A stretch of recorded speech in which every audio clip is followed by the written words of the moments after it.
அனைவருக்கும் வணக்கம். இன்றைய ஐஎன்எம் பாடப்பிரிவில் நம்ம பார்க்கக்கூடிய வினா என்பது கீழே கொடுக்கப்பட்டுள்ள இந்திய தேசிய இயக்க நிகழ்வுகளை சரியாக வரிசைப்படுத்துக. இந்திய தேசிய இயக்க நிகழ்வுகளை சரியாக வரிசைப்படுத்துக. முதல்ல இந்திய தேசிய காங்கிரஸ் எப்ப சார் தோற்றுவிக்கப்படுதுன்னா 1885 இந்திய தேசிய காங்கிரஸ். அடுத்து சைமன் குழு அமைக்கப்பட்ட நாள் 1927 அமைச்சிருப்பாங்க. இந்த சைமன் குழு இந்தியா வருகை புரிந்தது 1928 பிப்ரவரி 3 பம்பாய்க்கு வருகை புரிந்திருக்கும்.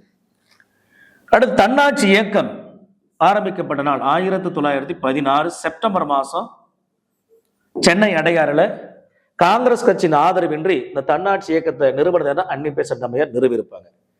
அமைச்சரவை தூதுக்குழு 1946 மார்ச் 23 பெத்திக் லாரன்ஸை தலைவராகவும் ஏபி அலெக்சாண்டர் மற்றும் ஸ்ட்ராபோர்ட் கிரிப்ஸை உறுப்பினராக கொண்டு அமைச்சரவை தூதுக்குழு அமைக்கப்பட்ட நாள் 1946 மார்ச் 23.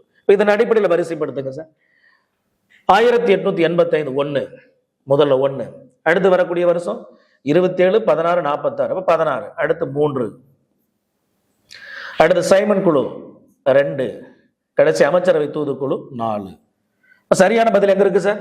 ஆப்ஷன் ஏவில் இருக்குது. 1 3 2 4 என்பதே சரியான விடை. நன்றி.